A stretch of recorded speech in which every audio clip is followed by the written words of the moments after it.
Del Rio, Texas, Rob Wade and Robert Garza. Two guys who dive.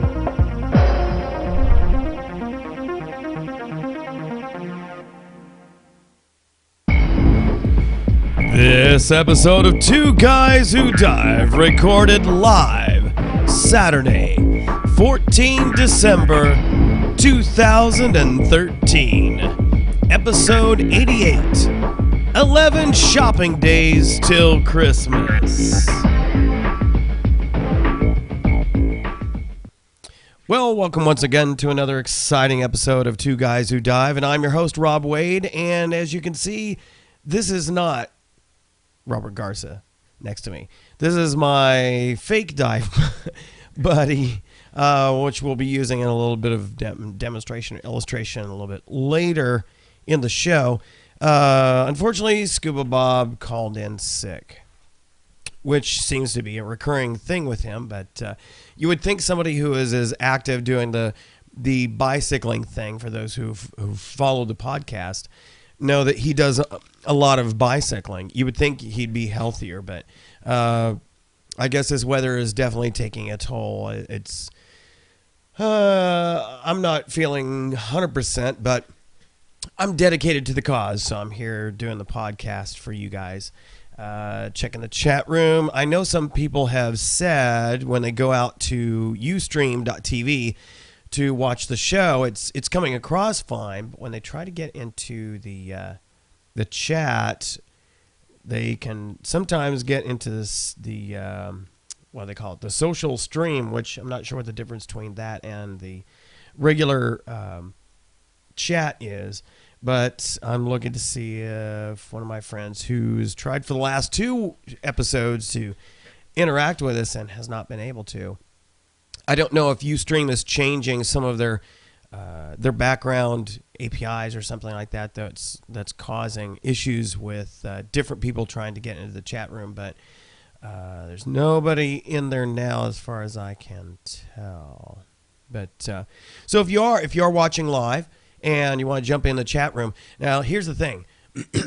You go to the Ustream site, and what you can do is go ahead and register so that you can actually have full viewing capability and interaction capability.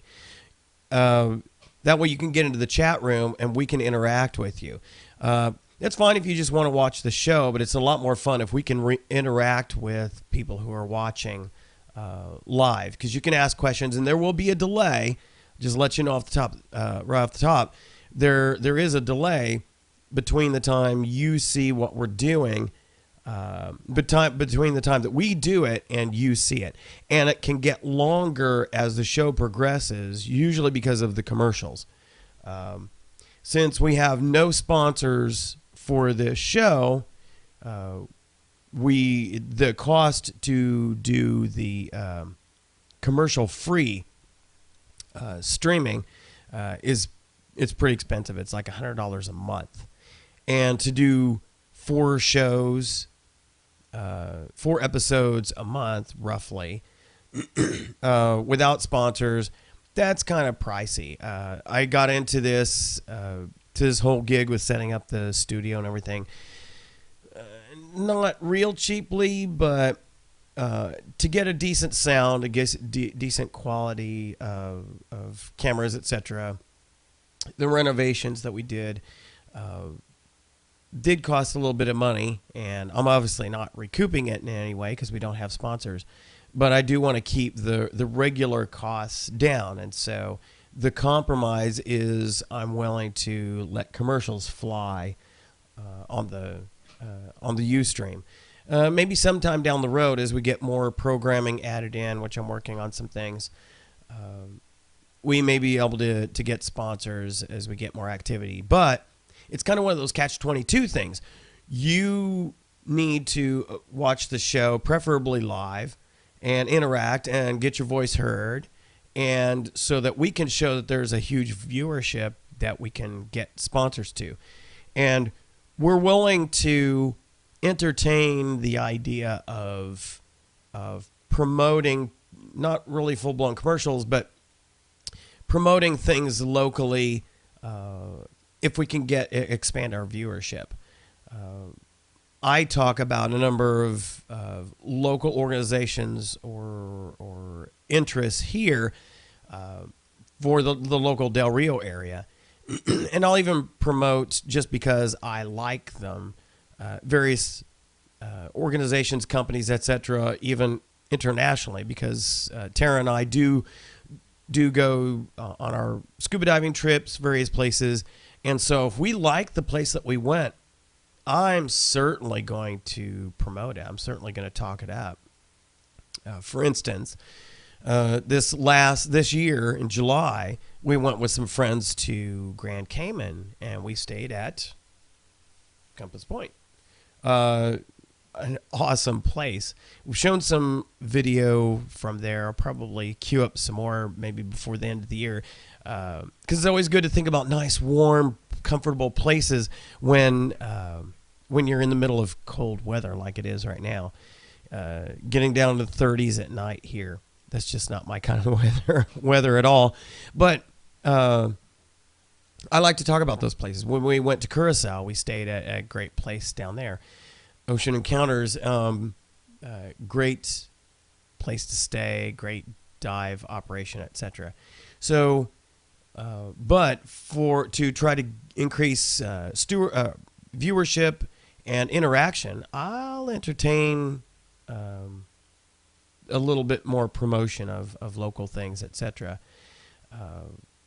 There's a friend of ours who has his own, he actually sort of retired from civil service and has been doing his own, he's self-employed now. He does his own detailing business, Can Do Details. You can find him on Facebook and on the interwebs.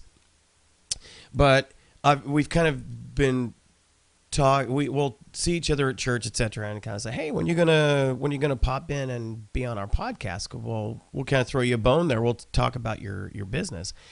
And, like everything else, you kind of like, oh, yeah, I'd love to do that. And then you just never do it. I'm big on follow through. I'm big on planning and organization, too, which I might digress into that topic a little bit later. We'll see. But I'd like to bring him on board just to have a chat with him and kind of talk about some things he's interested in, what's going on, how that business works, etc. Raises local awareness about his business, and kind of it gets him experience into this kind of a venue as a way to promote his business. So, but we like that interaction because you get an opportunity to ask us questions, even when we have guests, ask them questions, those kinds of things, or just have your opinion heard, because like I said, we'll share it. Might be delayed because of the commercials, but we'll get you on there because we watch the chat room, the social stream, as it were. And is there? Nope, there's nobody in there yet. So it's been an interesting week. I've been off all week. I had still do. Tons of use or lose leave, as we say in the military. Let's get this focus. There we go. Yeah, I'm getting blurry. Need your eyes checked. No, I'm just adjusting the focus here. There we go. I'm one of those people that I like my job. I like what I do. I like where I work, and I happen to live in an area that doesn't drive me to go places. Other than for scuba diving, I have no need to just take off and go anywhere unless it's pretty much locally. We may do the weekend thing and up to places like Balmoral, which is a 4-hour drive. And you've seen us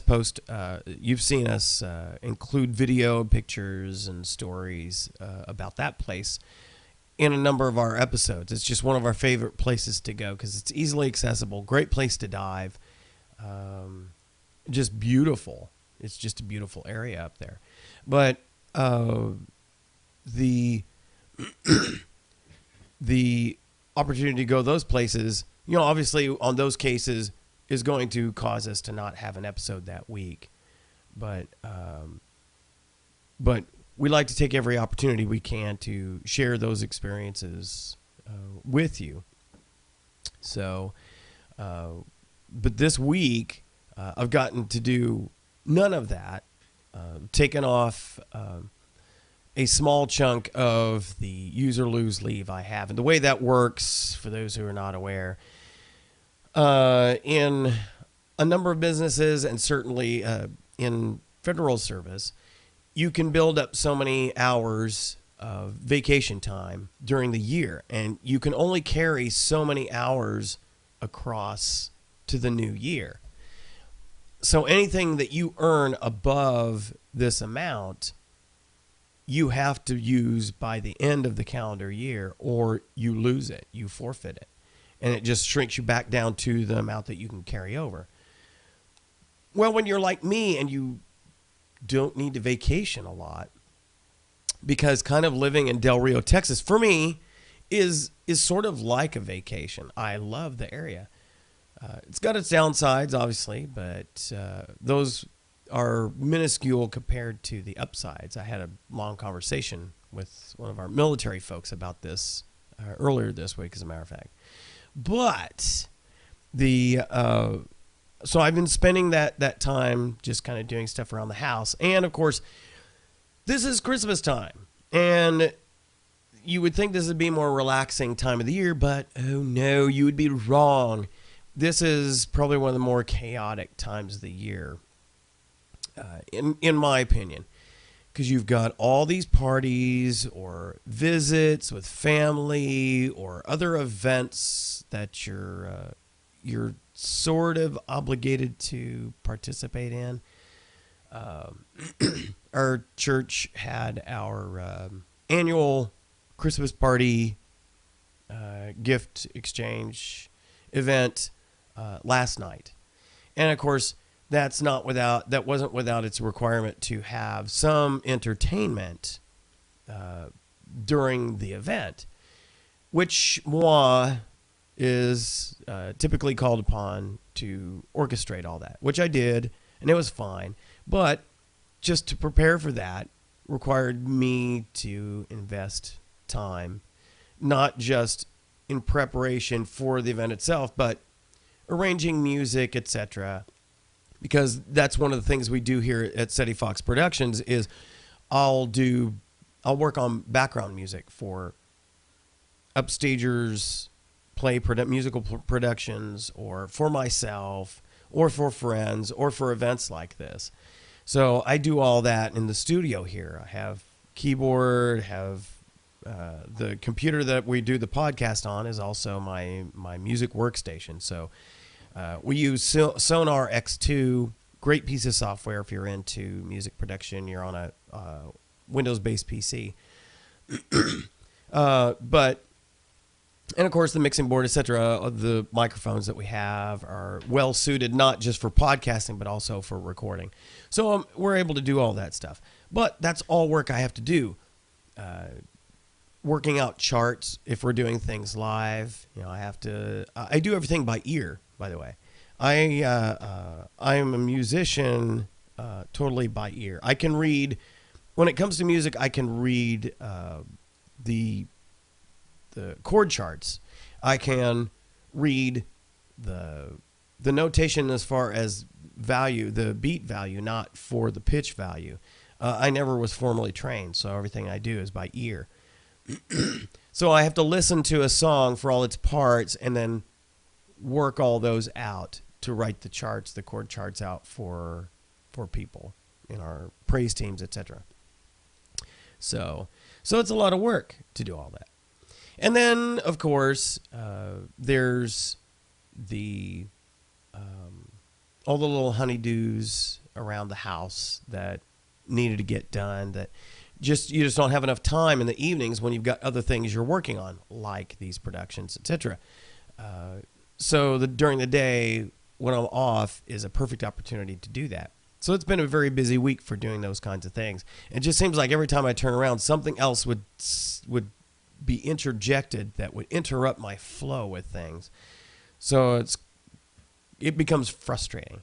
So this is, when it comes to that context, this is not my favorite time of the year. It really isn't. There's just too many things going on. You feel like you can't get on top of it. And it's easy to get overwhelmed. I hear my friends talk about, well, I've got this coming up and that going on, and the kids are this, and the family are that. And I hear the frustration in their voices, and I totally get it. And that's sad, because that's not what this time of the year is supposed to be about.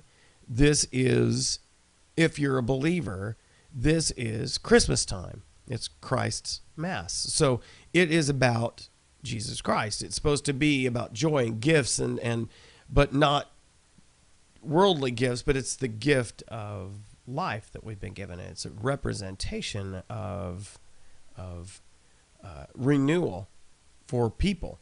And yet so many feel anything but renewed, which is sad. So I still got plenty more leave to burn off, but got to negotiate that because I'm in a new position. So I've got to negotiate, or I have negotiated that with other folks who've already, laid out their vacation plans or leave plans. So next week is back to work for me while some other folks are off, and then I'll be basically off again for another couple of weeks, through the Christmas and New Year's holiday. But looking forward to our first episode of the new year, because that's our annual movie list where we'll be sharing with everybody. We'll have Troy McGonigal also guesting in the studio. So we'll all be sharing our picks, kind of discussing our expectations. So speaking of that, kind of looking at movie reviews, I got nothing. Now, I know Troy had mentioned that he still wants to see that 47 Ronin. I think they went to see Frozen. But there's really nothing left for this year that I'm interested in seeing. They're just, it's all boring at this point. I've seen everything that I want to see at this point. Right now, it's more about collecting the Blu-ray discs of shows that you saw earlier in the year. So, we picked up Wolverine, watched that again. That still was a really good movie. And waiting for some other ones to come out. And my wife, of course, and our producer, is in full throes of Christmas show watching. So she, as a matter of fact, she just got done watching Santa Claus 3 with Martin Short as Jack Frost. I gotta say, I could take or leave those movies anyway, but I gotta say the makeup for Martin Short in that movie was pretty remarkable. It was really well thought out. My wife likes to watch this show on Sci-Fi Channel. It's a competition show, Face Off, where they have these amateur, semi-professional makeup artists and designers compete for. It's one of those you get whittled down to just the last 2 or 3 competitors, and they have celebrity judges who are experienced in movies and makeup artists, artwork, etc. And they judge them. Some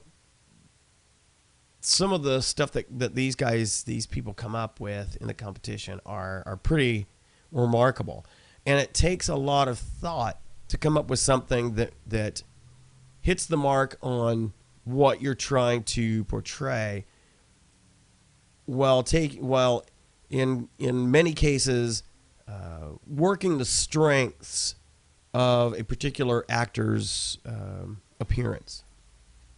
So in the case of Santa Claus 3, and here come the dogs wanting to join the podcast. Let me bring Graza up first, since she was first. You want to say how? Flip your ear. That looks bad. Want to say hi to everybody?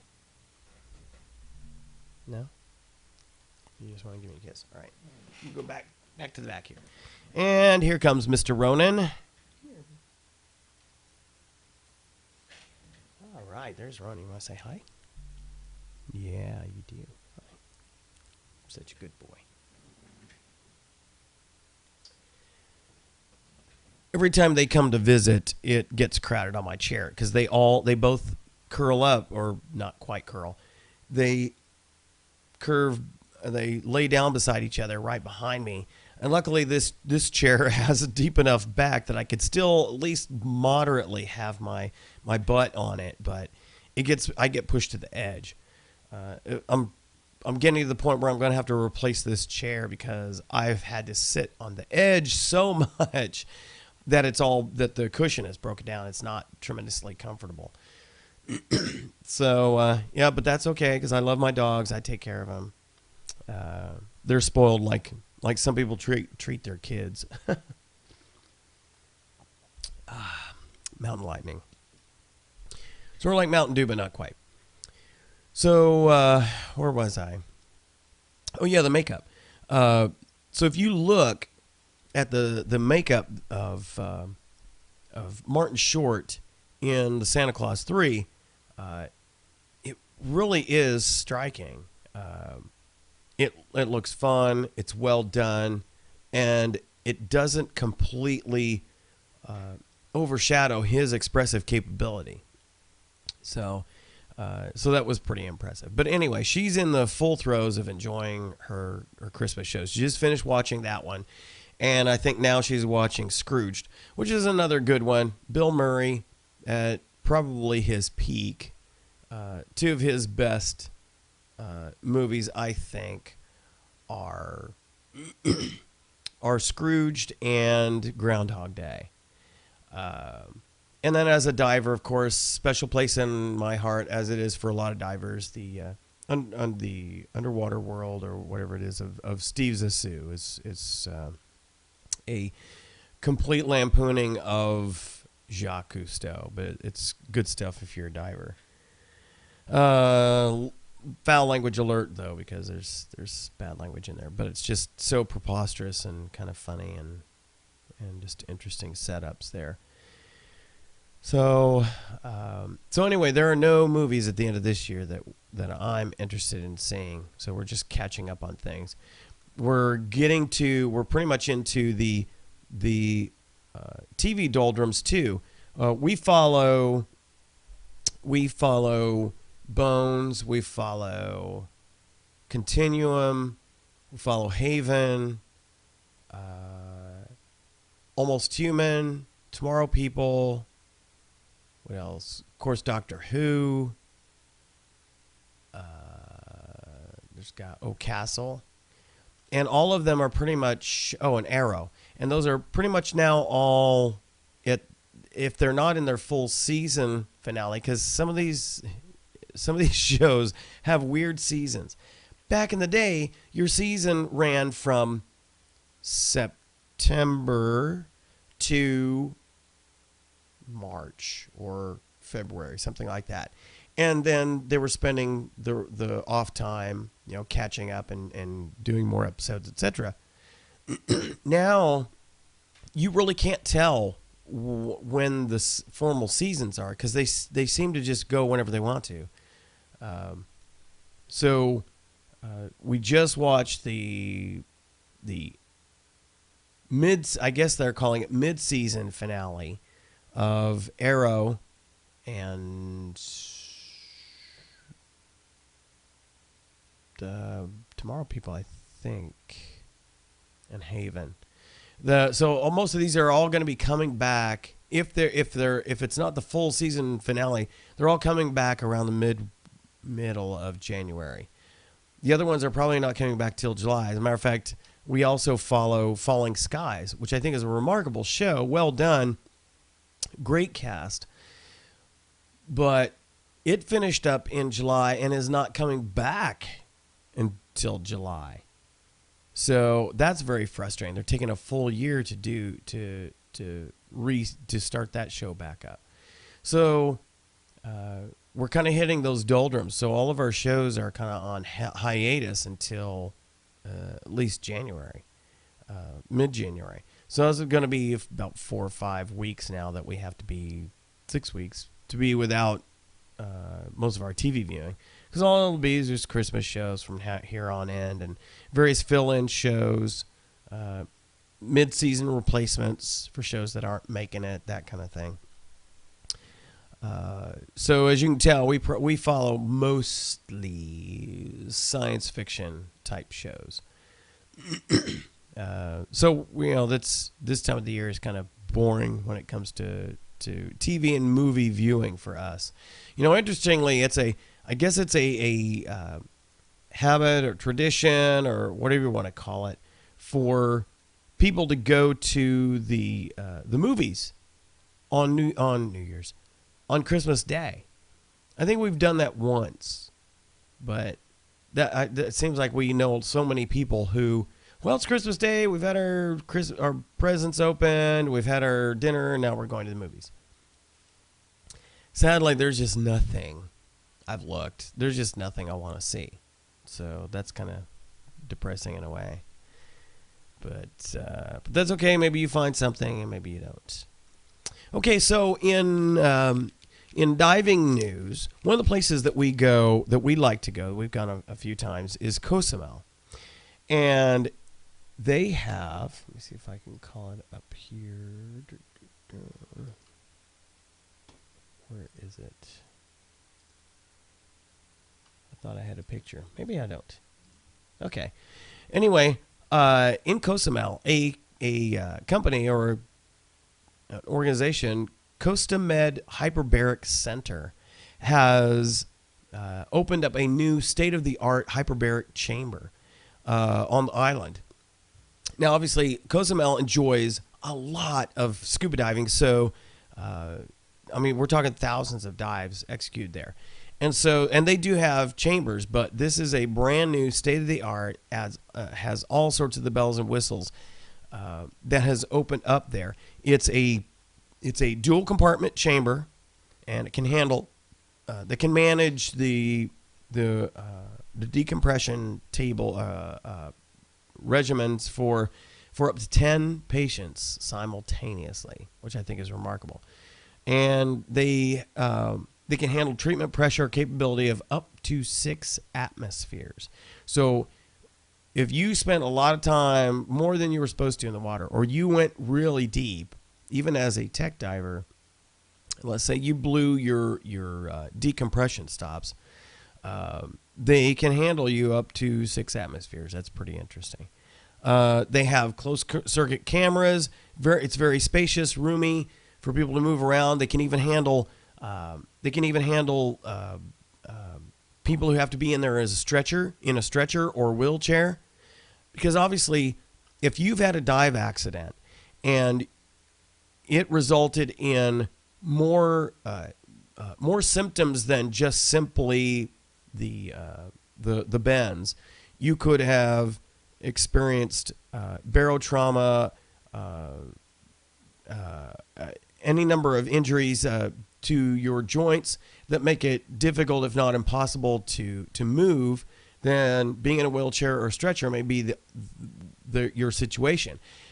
And so a lot of chambers may be too small for you to be able for them to comfortably put you in and keep you in for the many, many hours that you typically have to be in them in order to properly decompress, to be treated. So they have plenty of room in this new chamber, and they can observe and communicate with you via closed circuit cameras and communication. And interestingly, they have a full-on audio-visual entertainment system. So I guess they figured, and this is great, I guess they figured if you're going to get stuck in this thing for many hours, even days, you might as well have something to keep you entertained. There's a little bit of a psychological benefit to having something to distract you when you could be in that situation, just worrying, fretting a lot about your condition, whether you're going to be okay, will you be able to dive again after the situation that you were in. There's all these things that can actually slow your healing process too. Your mental condition, your mental state can influence your healing capability, as it can influence your actual diving experience too. That's why we've said so many times on this show, and I tell students that diving is as much a psychological exercise as it is a physical one. You can influence so many aspects of your dive, especially from the safety aspect, just by your mental state. One of the things that I watch for in working with students is I'm watching for signs that they have apprehension going into, let's say, moving from the confined water to the open water. I'm looking for something that gives me an indication that maybe they're not quite ready. And there are a lot, sometimes it's very subtle, sometimes it's pretty dramatic and obvious, but that's just an example of how your mental state can influence it. So your diving experience. So I think it's really, really forward thinking that they've included some sort of a way for you to blow off some steam or change your focus so you're not worrying, which might negatively impact your healing process.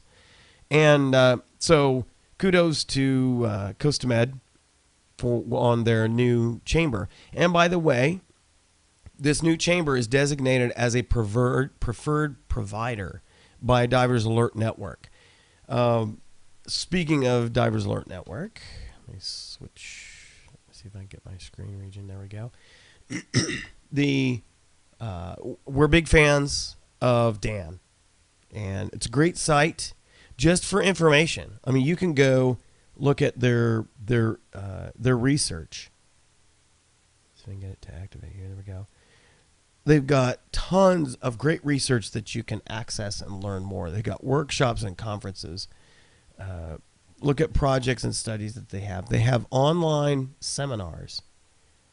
And these are great. I mean, you could go online, right live and take the lecture. As a matter of fact, let's look at this one. Does CPR really work?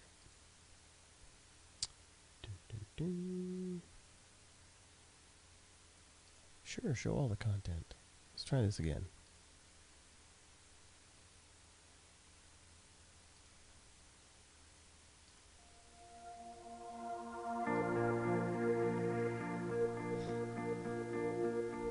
My name is Frances Smith. I'm the Education Programs Trainer with Divers Alert Network, as well as a paramedic in North Carolina.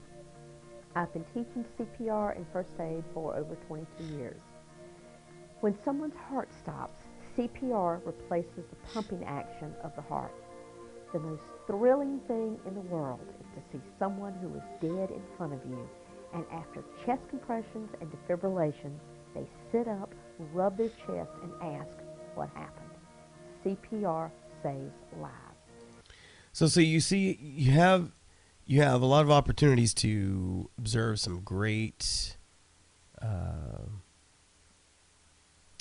seminars, some great educational tools that they have available, which is pretty cool. Now, in addition to that, they do have insurance, which my wife and I take advantage of. So you can see they have dive accident insurance, trip insurance, equipment insurance, and of course, obviously, just get what you can afford.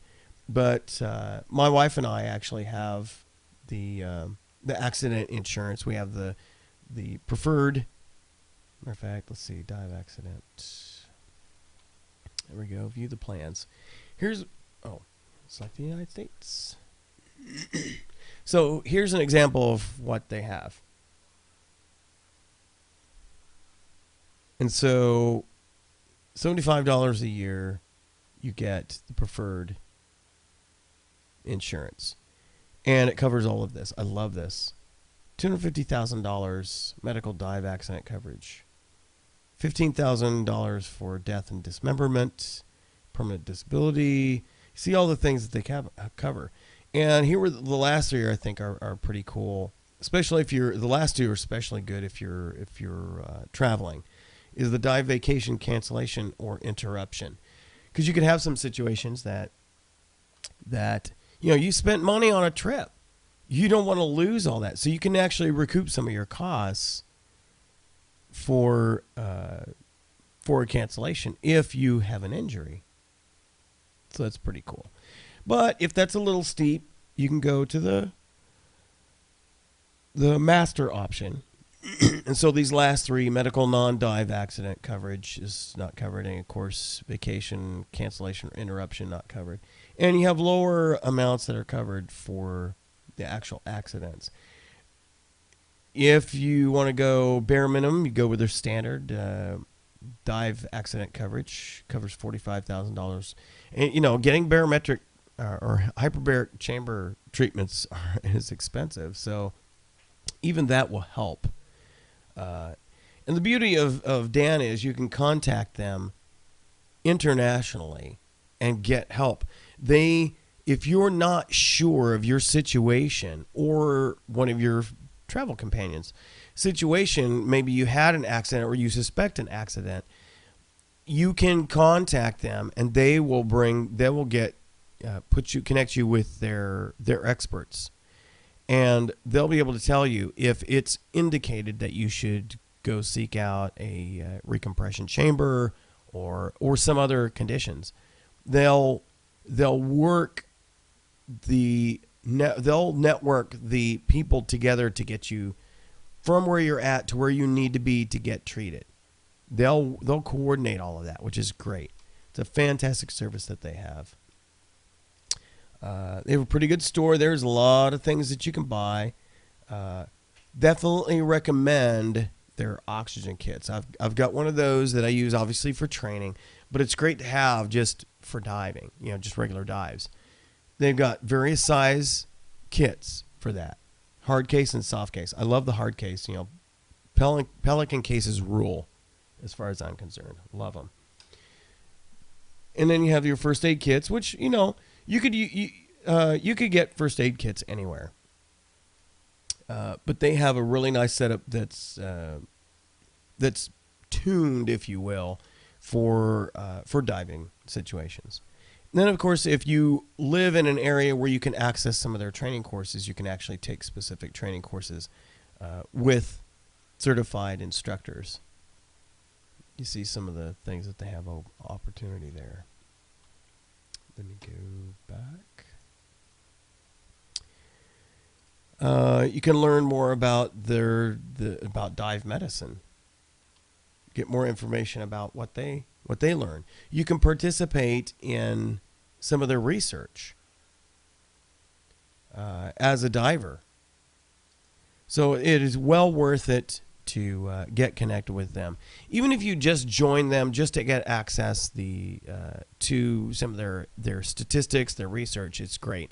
But I really highly encourage you to get their dive insurance, their accident insurance, if you dive any frequently at all. It's just well worth it for that peace of mind. You get a card and everything that's renewed and got numbers on it that you can contact to get whatever assistance that you might need for your situation. Matter of fact, switch back to full shot here. I think in this wallet I have that. Got everything else. Got all my other dive cards in there. Yep, here's my Dan card. So let me zoom in my shot here. Nope. So let's see if I can get it from not reflecting. So here's my membership card, and as you can see on the back, they've got a lot of numbers that you can contact. Big bold numbers, number you can call anywhere for emergencies. Available 24/7 for diving and non-diving emergencies, including the travel assist services. And it says here specifically, lest you be unsure, says Dan must arrange all transportation prior to evacuation. So they work it for you. because they need to know that you're getting to the right people for the right reason to get help. Unlike Obamacare, which really doesn't care, it's all about just making you pay more money so that other people who aren't covered can get covered. And by the way, we just found out our costs are going up for our plan. We don't dare change anything in our plan because we know that, as with millions have already found out, you get kicked off your health care coverage because that way you're forced to go onto the socialist program, which that's just wonderful. What a mess. Okay, so on to more fun things. So we're 11 days. We got 11 shopping days before Christmas, and one of the sites that we frequently refer to just to kind of find out what's going on and look at trends, etc. We would follow a bunch of them, but one of them is Diver Wire, and they listed what they believe are 4 Christmas gifts that are perfect for the diver in your life. And I've actually added a 5th because I thought it's a good idea. But we'll start off with the first one, which is the Dive Parka by Scuba Max. And here's a picture of it. Here's what it looks like. It's pretty nice, especially if you live anywhere above where we live. If you're diving over on the West Coast, which that's all cold water, or you live up north, or you just do spend a lot of time in the water, these dive parkas are awesome. They're fleece lined, got big pockets, keep you well protected. Let me tell you, if you're diving in colder water or colder weather, and the way the wetsuit works is it keeps a layer of water in the material, into the neoprene, and your body temperature actually warms it up, and then it creates a layer. It becomes a layer of insulation to some extent between you and the water itself. But when you get out, the air just whisks that heat away, as it does, that's basic science. And you get a chill going when you're in a wetsuit. You don't want to take it off because it just makes it worse. But these, something like a dive parka is awesome to keep you warm. Now, we like to do our trips, as I've said, up to Balmorhea State Park. And we'll often do this at later in the year. When you do an evening dive there, it doesn't quite qualify as a night dive. If you do an evening dive there, you get out of the water any slight breeze, because this is at 3,000 feet. So the temperatures drop pretty quick. And having a parka, some sort of covering, especially as you see this one goes below your knee, I tell you, that is worth its weight in gold to keep you warm. Now, next on their list, and these, as you can see, $69.95. So $70, as cheap as you can get a coat or a suit. You can get something to protect you and keep you warm when you get out of the cold water. So $70, well worth it. Next on their list is titanium dive knife. Now, this is on kind of my list of accessories to get. As you can see, there's quite a range of styles, and this is looking at Diver Supply, one of the 2 websites that we recommend here, Diver Supply and divers-supply.com, as you can see up here, and also leisurepro.com. Great prices. They kind of go back and forth depending on what you're looking for. They go back and forth on who has the lowest prices for certain things. There are certain brands that only of the 2 only Leisure Pro carries, and there are some that of the 2 that only Divers Supply carries. So you kind of want to shop between the 2 to get the best prices for the best brands that you're looking for. But so titanium dive knife, anywhere from $70 to $130, and it's because they're titanium that they're well worth it, because they hold their sharpness. They're harder to break than, and you don't have to worry as much about like rusting. Because I mean, think about it. You've got these metal objects that are in the water a lot if you dive as much as I do, and it doesn't take much before they start showing their age and get rusty, unless you dry them off immediately every time. So you can see a lot of really great designs here. I love that one. Of course, it's $100. Got one that folds up.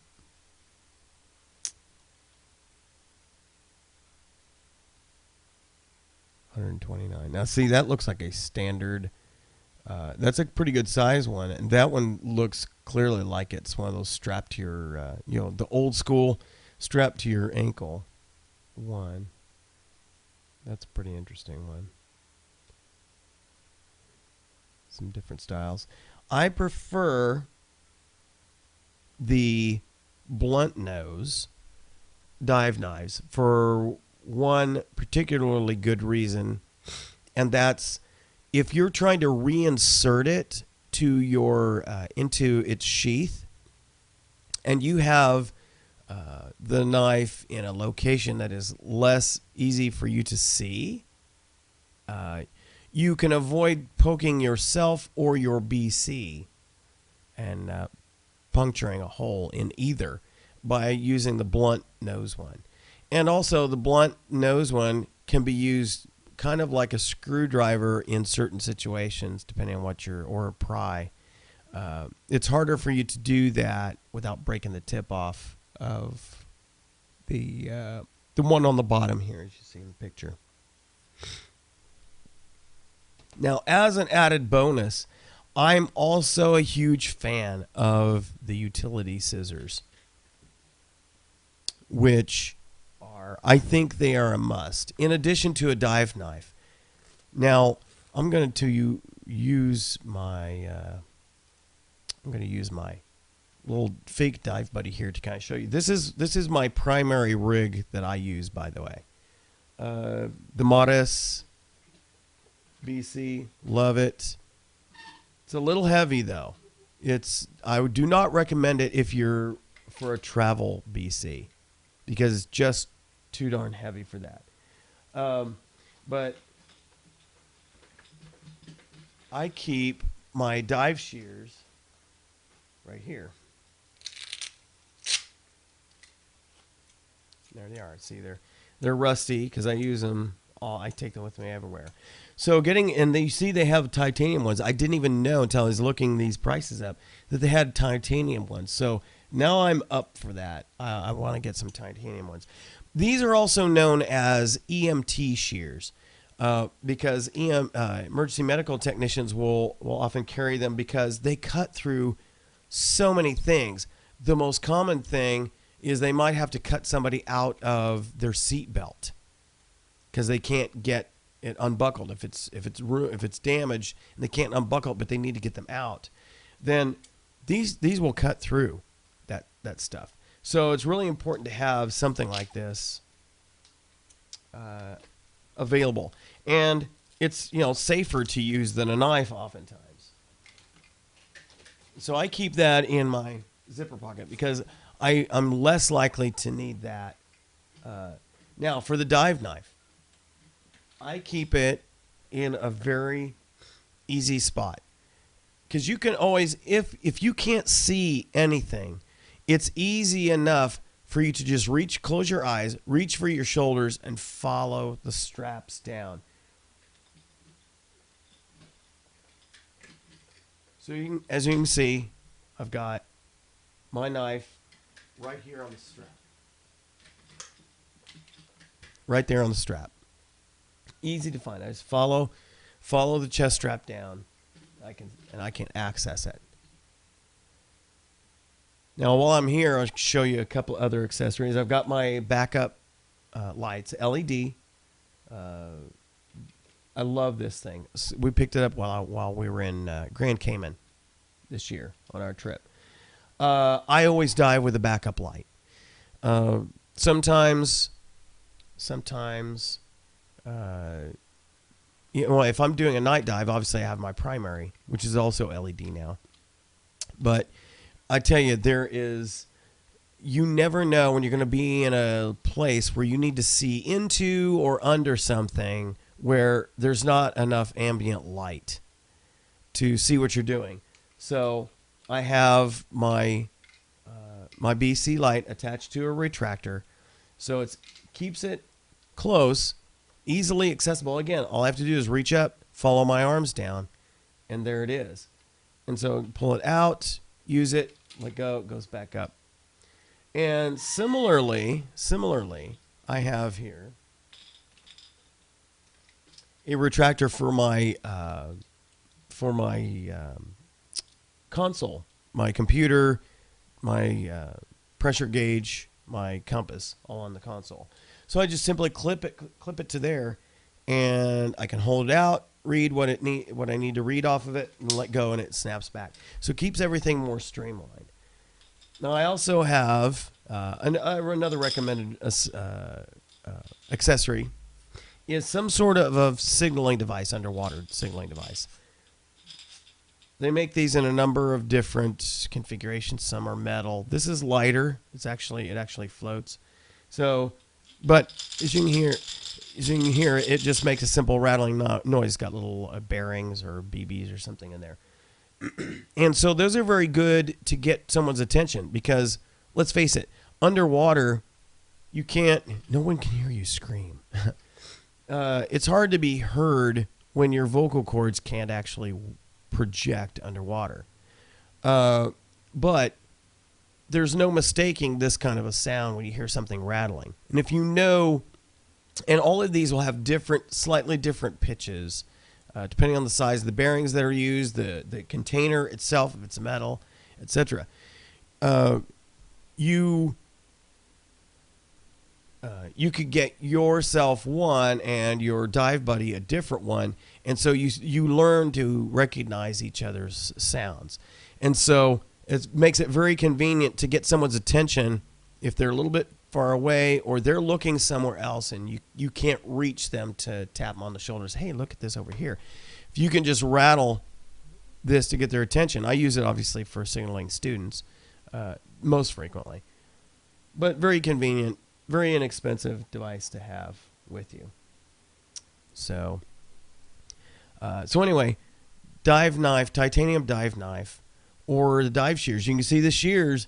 You can get the titanium bonded blades. Let me see if there's a good picture about that. Okay, so it looks very similar to what I have for $9.95, or you can get a little bit fancier. They call them trauma shears. So these are probably full-on titanium instead of bonded. So that's why they're more expensive. I would, if money is an object, I would say just go ahead and get those. I mean, $10, it's well worth it. It's easily replaceable. And I have used those where using a knife makes less sense. And we're going to see how this figures into a dive situation a little bit later here too. Or $31 for the really high dollar, good quality, super quality ones that probably last you a lot longer. So, all right, next on their list is the spare air kit, which here we go at Leisure Pro. Their kit is basically $250. My wife and I both have these. As a matter of fact, if you look at my dive buddy, there it is right here. This kit is pretty cool. You see in the image, here that it's, and they come in different sizes. This is the 3 cubic foot bottle, and it comes with the sheath you can strap on, which I'm going to show you, and the fill kit as well as a lanyard. So So here's what it is. So you can kind of get, this is the 3.0 version, just like you saw in the picture there. So it's got your lanyard. You can clip this to yourself so that if you hand it, or if you're holding it, if you let go, because once you take it out, you want it clipped to something like your D-ring, so that if you happen to let go of it for some reason, you're not going to completely lose it and lose $250. But it is an awesome device. You can see it's not huge. There we go. It's not huge, but it's got everything built in. 3 cubic feet of air. It's got a built-in. It's not a great regulator. This works as a regulator. It's got a purge right there, and the mechanism. Let me show it to you again. The fill mechanism here, this thing attaches to here. It's easy to do. You simply unscrew this, screw in that attachment, and then attach it to your tank before you put your regulator on here. And so you can fill this from your tank. Easy enough to do. Now, how do you tell when it's full?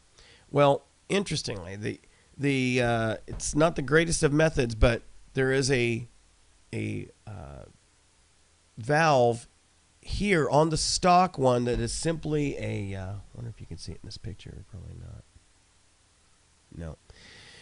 That is basically a little plastic rod or nipple that as you fill it, it comes out and meets the level of the head.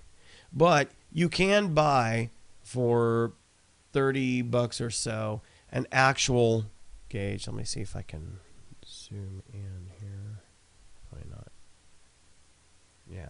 You can get an actual gauge that replaces that. And actually, I kind of recommend it.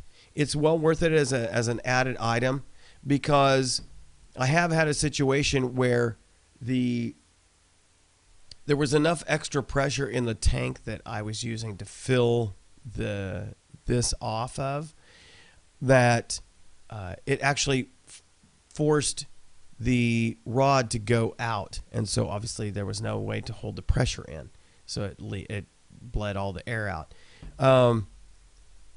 Whereas this is actual gauge, it's easier to see what's going on with it. So I recommend this. If you get one of these, if you get the spare air, I recommend eventually getting yourself the replacement actual gauge for that. Well worth it.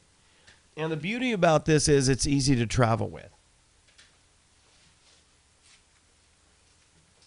Now, you may ask, how do you travel with it? Well, all of this is disassemblable. You can take the matter of fact, I'll just show you. You could simply, obviously, after you let all the pressure out of it, you simply unscrew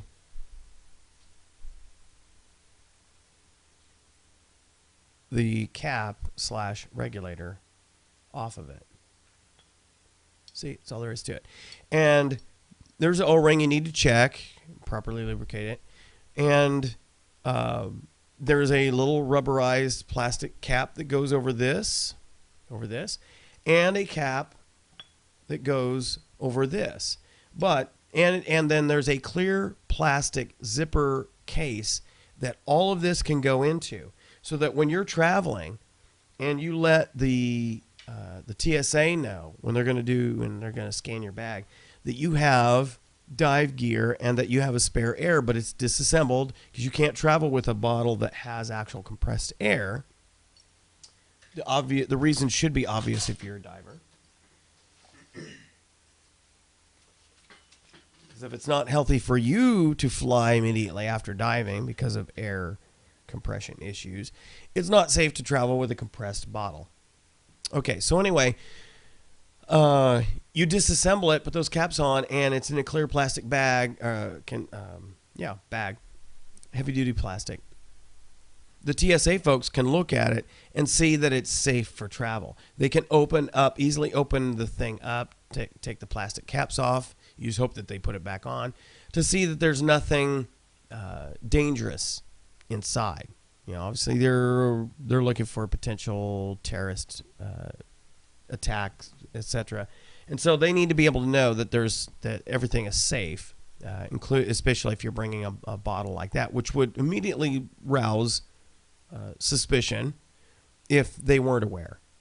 And so you just let them know up front, I've got a spare air. It's disassembled. There's no compressed air in it. You can look at it. It's a clear plastic bag. I normally will put it at the top of the rest of the gear so that they can easily open it, see it, check it out, put it back in, and good to go.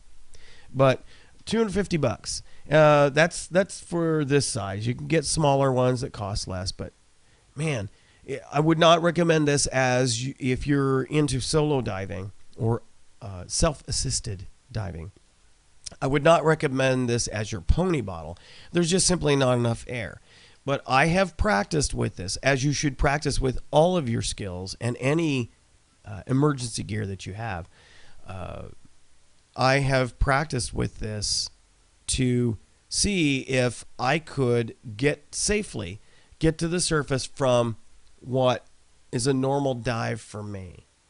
And so for that kind of exercise, that amounts to going down to 100 feet, because that's my average dive is 100 feet.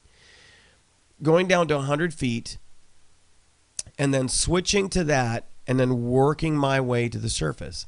Now, you can get a lot of breaths out of this. You can do a series of controlled emergency swimming ascents with this. Think about this. You learn the CISA at a 30 foot or shallower, and that's when you would do that. If you run out of air and your buddy is not reachable by you, or another diver is not reachable by you, and you're within 30 feet, then you do the controlled emergency swimming ascent. You're going straight to the surface. With this handy, and if you have a catastrophic failure and you keep your wits about you and you keep practiced, you can make it to the surface easily with this.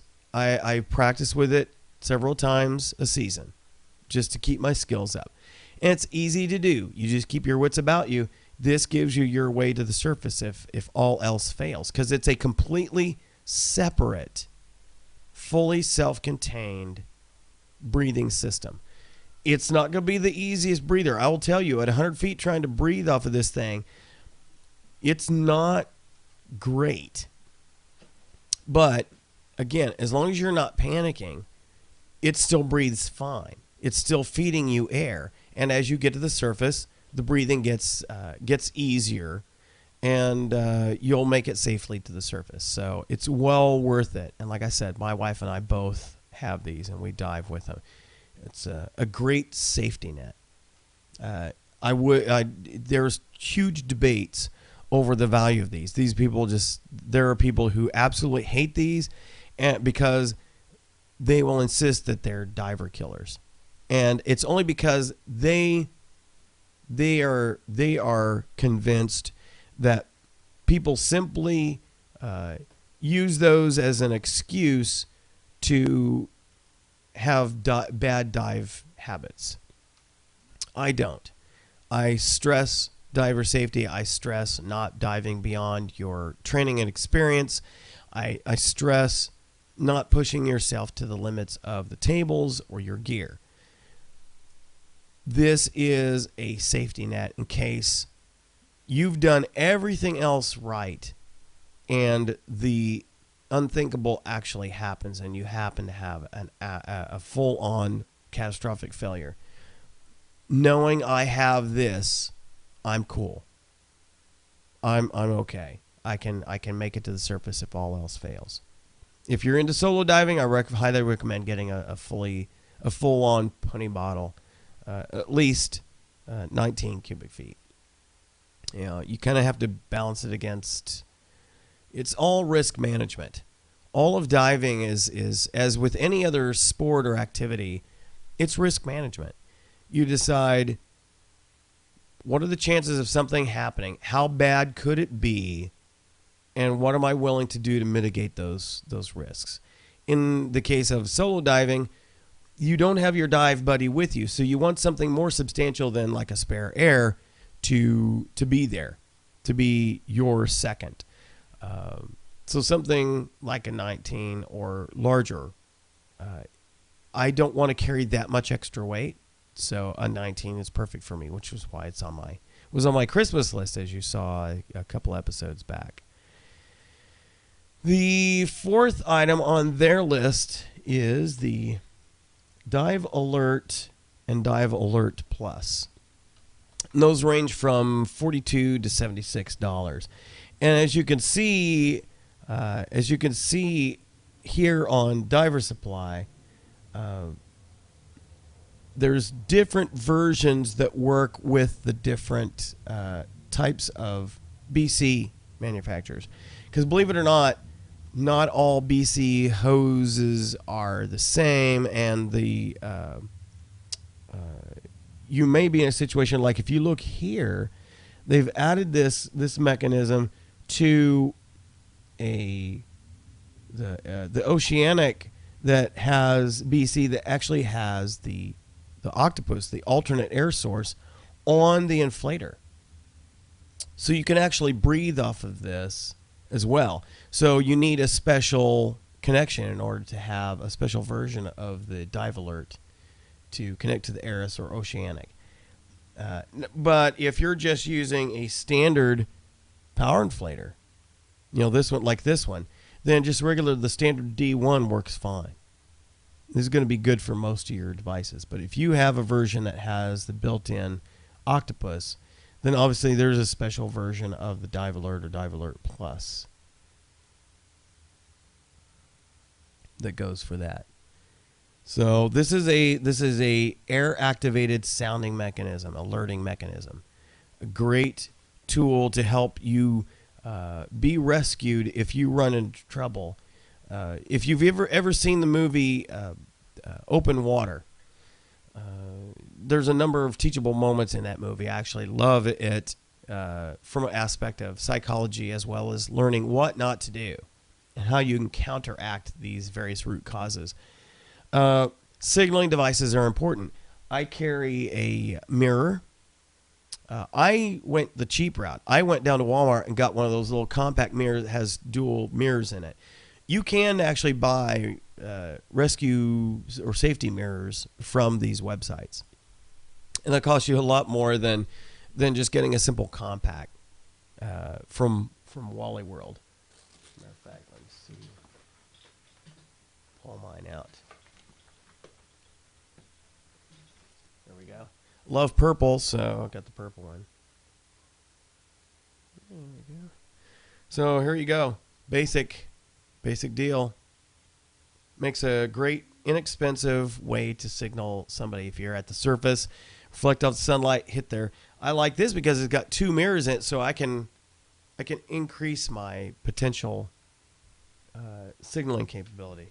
Somebody in the world. Somehow I had a piece of paper in there.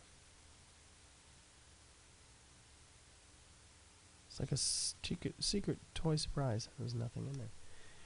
So anyway, that's one mechanism. Another is the signal sausage, the signal tube. Recommend that as well. I carry that one, and I also have a yellow one that I often dive with, especially if I am going to do any solo diving, because the orange one typically just says divers below or divers down, depending on who you bought this from.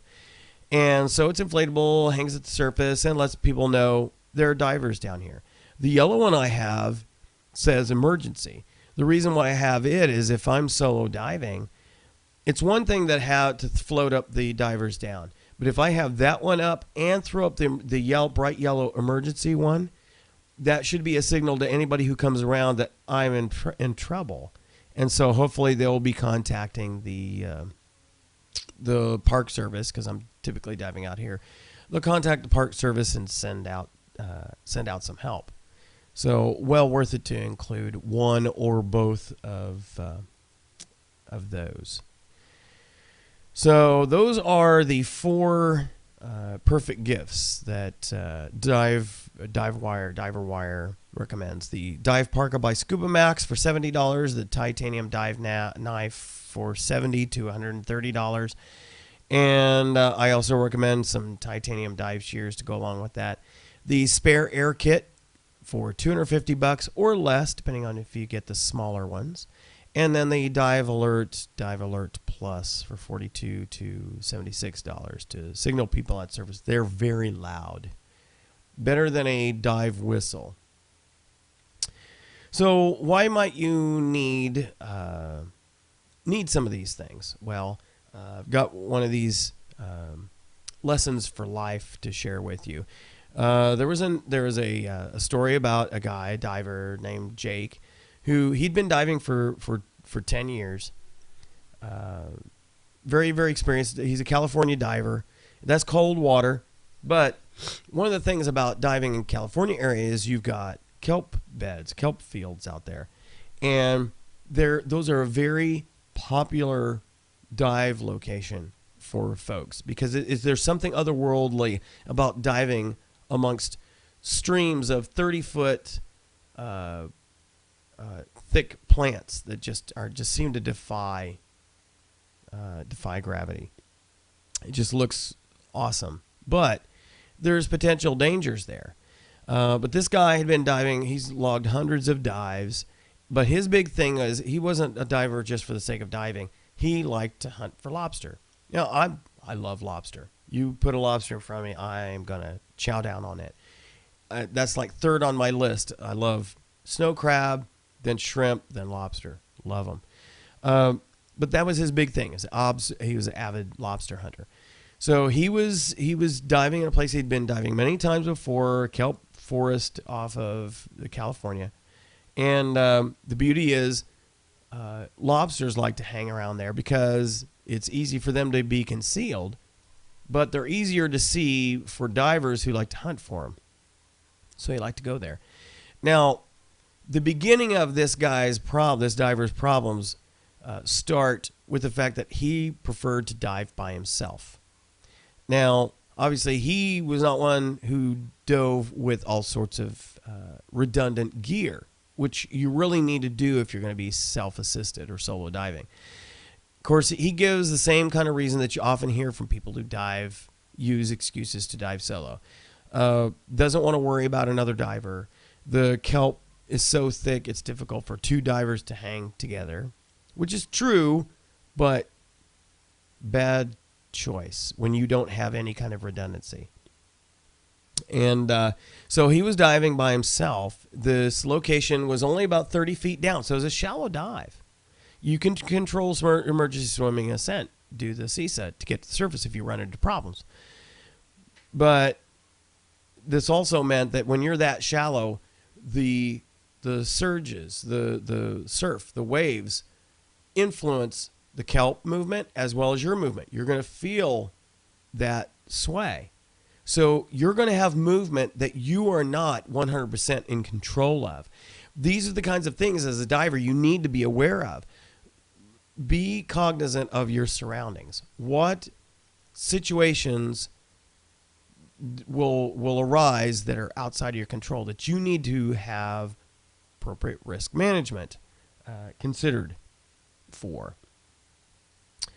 In this case, he did not consider that.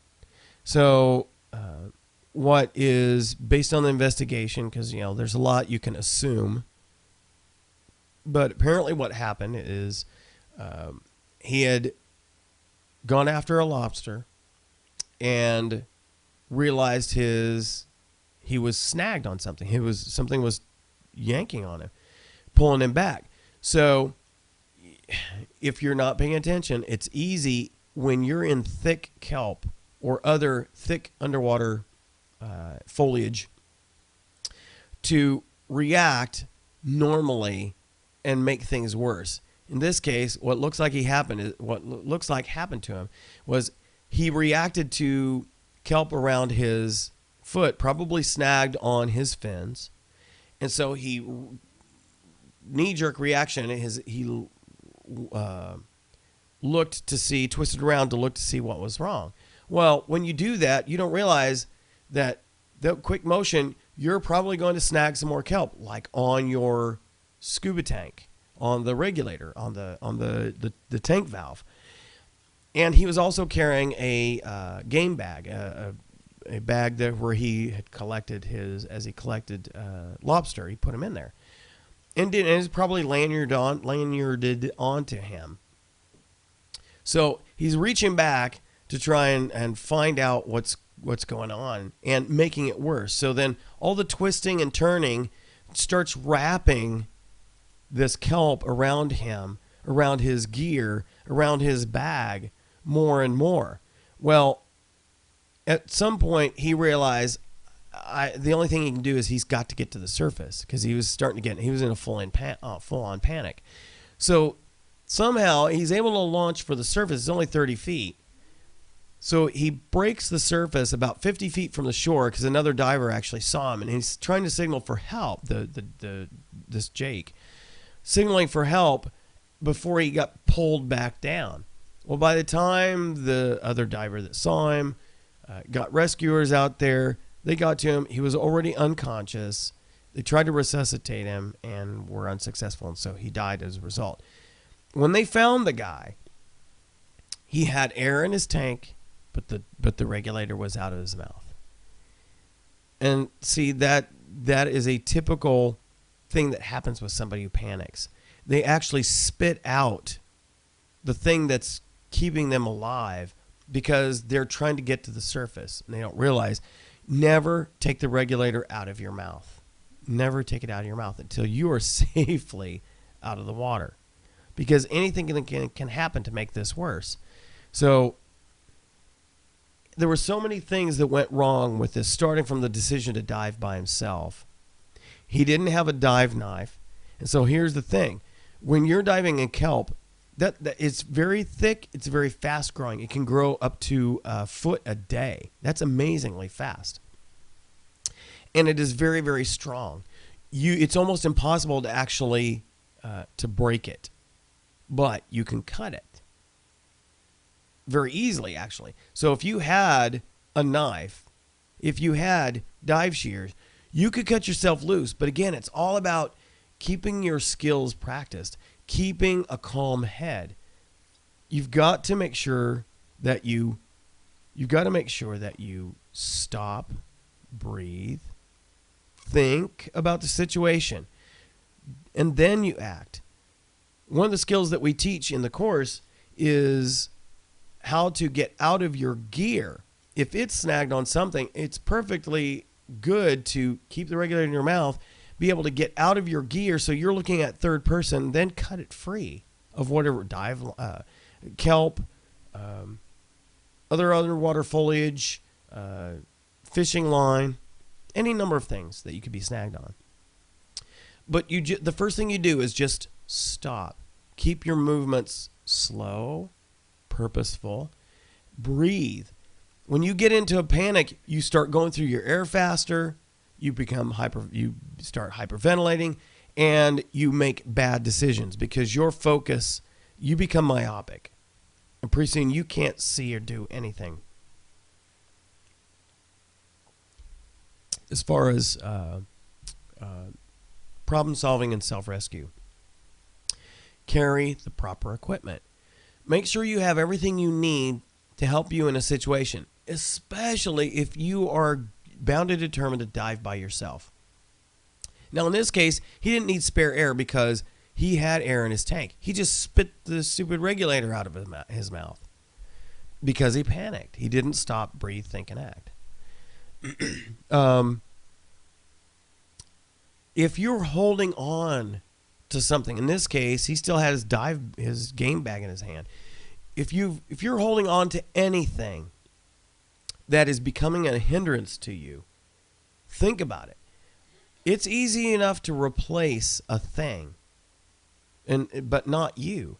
If you've got if you're lanyarded to a light, a dive light, and that's what's keeping you from getting free, I'd think about cutting that puppy free if that's what's stopping me from getting to the surface.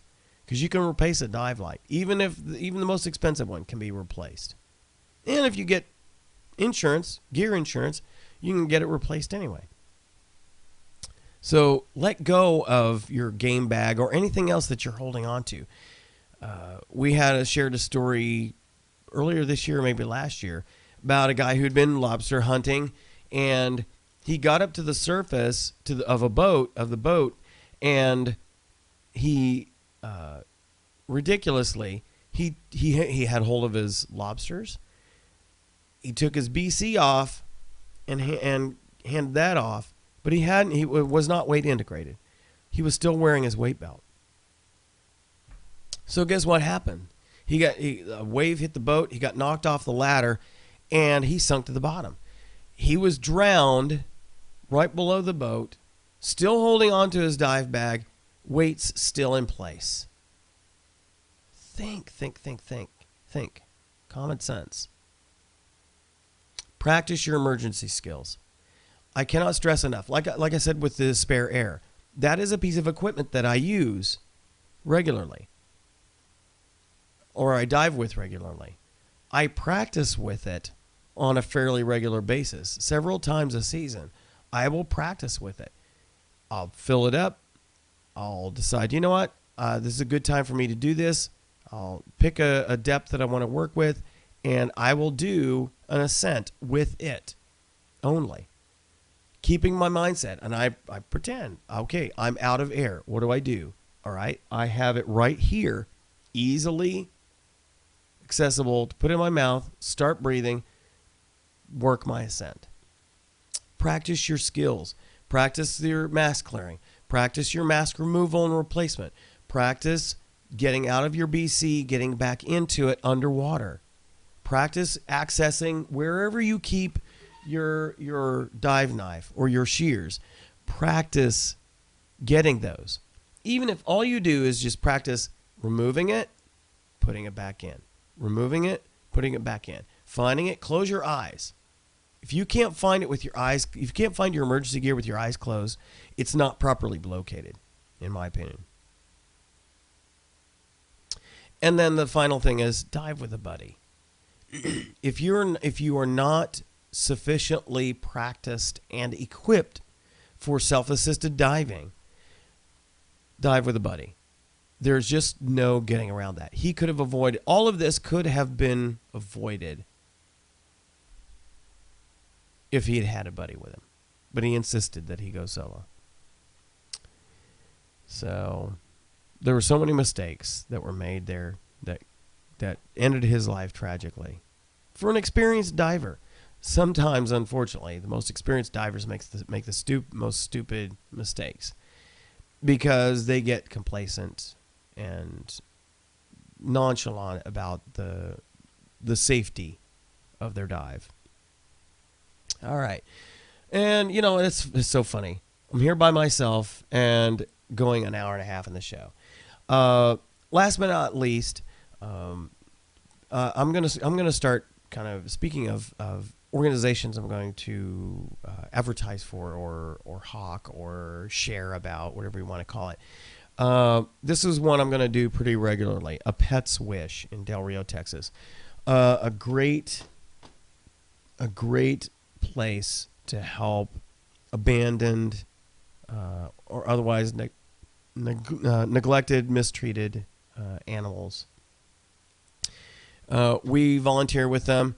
They were doing as you can see here, they were doing a food and supplies event, if you will, and a number of people, thankfully, donated to the cause, came by and brought dog food, cat food, and various other things that they need to help them out, because it is a nonprofit organization and they rely strictly on volunteers.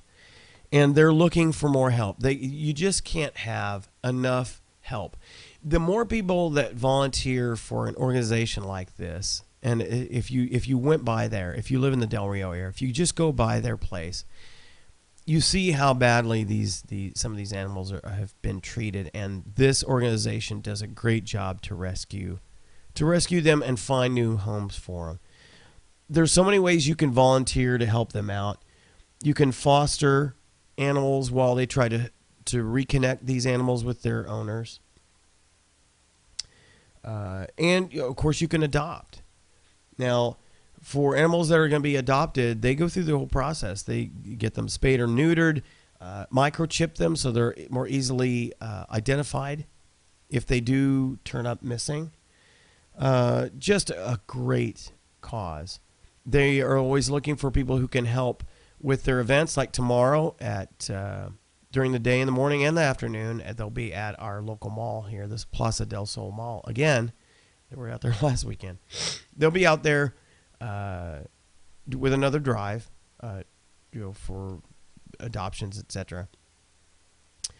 And if you can help there, or you can help in the mornings and the evenings with the feeding and cleaning of pens, etc.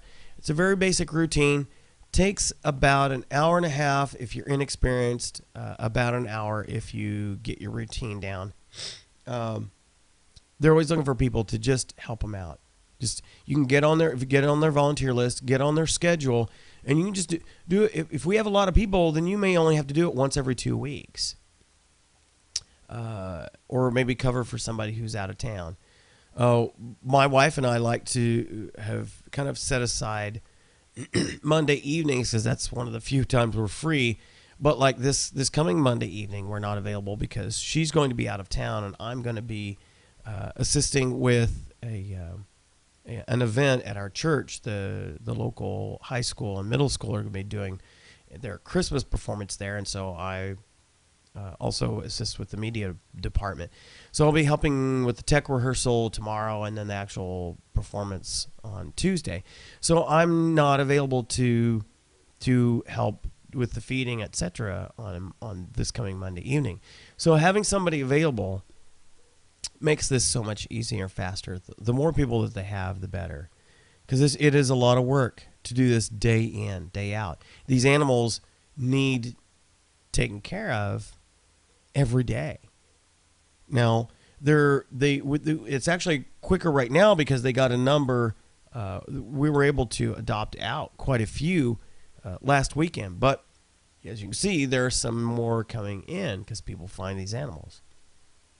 So if you live in the Del Rio area and you're so inclined to help out, I highly encourage you to contact A Pet's Wish and make yourself available to help them out. It's a worthwhile cause. All you got to do is look at these animals one time, and it just melts your heart to see how badly they just want to be loved and cared for. It's awesome to see these animals find a new loving home, and it's sad when they can't. As you can see, that we're dog lovers ourselves. We have 3 dachshunds, 2 of which always seem to always show up for the podcast. And so our heart goes out to these animals. We may end up adopting one, as a matter of fact, another dachshund, but we'll see how that works out. I think they're still trying to find the owners. But that's a pet's wish. So check that out on Facebook and their website, and contact them if you can. They could really use your volunteership and your help.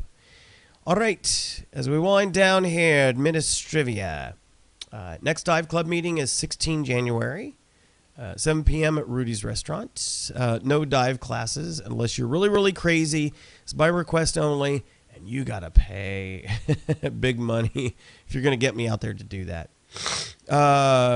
And so we're looking forward, as I said earlier in the podcast, we are looking forward to our first episode of the new year, where we will share our 2014 movie list. My list is growing. There's a number of potentials on there that I don't see a lot of details on, but we're still scouring. I'll probably have the longest list of all the guys here. You can always check us out on our website, delriodiveclub.com, or obviously on our Facebook page. That's where we're more interactive with you. Del Rio, just look for Del Rio Dive Club on Facebook, or you can send us email messages to Skype at TGWD. Just checking the chat room one more time. There's just nobody out there. imagine everybody is just kind of cruising out for the holidays, as they, some are doing their last minute shopping and all that stuff. Speaking of that, we've been desperate to. I put on my wish list, as you saw, a Xbox One, and you just can't get those. It's funny that the debate over who's selling the most consoles, PlayStation 4 or the Xbox One, and they're pretty much neck and neck. Or over the PlayStation 4 was released a week earlier than the PlayStation 1, but for the same number of weeks or days, they're pretty much neck and neck. I think they're both at like 2 million or something like that. But I just go back to, you can't buy something if it's not available. Everywhere we look, they're out. Amazon, Walmart, Best Buy, eBay. Well, some of them you can get. If you want to get one of the bundles that's like a $700 bundle, I'm like, no, I want the standard. I don't want any games with it because I'm not buying it for gaming. I got this powerful PC here for gaming. I don't need something to play games on, because I can play games much more fun, much better on this powerful PC than on any gaming console. Plus, I don't do controllers well. Those things are horrible. Give me a mouse and a keyboard. But I want the Xbox One for all the other things that we're going to be able to do, both what we'll be able to do out of the box plus the potential. I look at the future potential. What is it going to add to my life, my capability later? I want something that allow me to walk in and say, Xbox, lights on, Xbox, set temperature to 85 degrees, Xbox, Sci-Fi Channel, or play Hillsong, whatever. I want that. That's what that represents. The PlayStation 4 is strictly for gamers. That's really what it's for. The Xbox One potentially is hitting a bigger market than just the gamers, and that's me. I'm in that market. So, but trying to get the basic standard one is just been a bear. It's been terrible. It kills me that either of these companies, I hear the PlayStation 4 is just about as bad as far as availability. And it just kills me. You're coming into the holiday season. Why would you announce something that you want everybody to buy, but you don't have it in supply? That is insane to me from a lean Six Sigma standpoint. Supply chain management. Supply chain management. Walmart has gotten horrible at this, as have so many other businesses. Supply chain management. Get your processes down. Understand your customer. Get the voice of the customer. Get your processes functioning as efficiently as possible and as responsive to your customer as you can get, because they ain't doing it. And that is a huge problem for me. But so hopefully we'll have an Xbox One under the Christmas tree this year, and looking forward to that. So anyway, that is all we have for this week. I'd like to thank my very, very silent special guest, my dive gear, for attending, filling in the slot. Obviously, I didn't have the microphone for him because he can't talk. But obviously, I can talk enough for anybody in the room. I could talk to a wall, but that's okay because I have fun. I have a party going on in here 24/7, 365. So we're just winding down for the last couple episodes of the year. Remember, 11 shopping days to Christmas. Get out there, buy those. Be a good capitalist. Be a good consumer. But don't put yourself in debt to doing it. It's better to give something from the heart than to give something that you had to pay out of a credit card for, and then put yourself into debt. Because sometimes they end up returning those things, and you're still paying on it. So it's kind of sad. So be smart about it, and remember the reason for the season. The gifts are a representation of the real gift that was given, and that was Jesus Christ. So hope you have a great week this coming week. I'm back to work. It'll be interesting, I'm sure. But we will see you next week on another exciting episode of Two Guys Who Dive.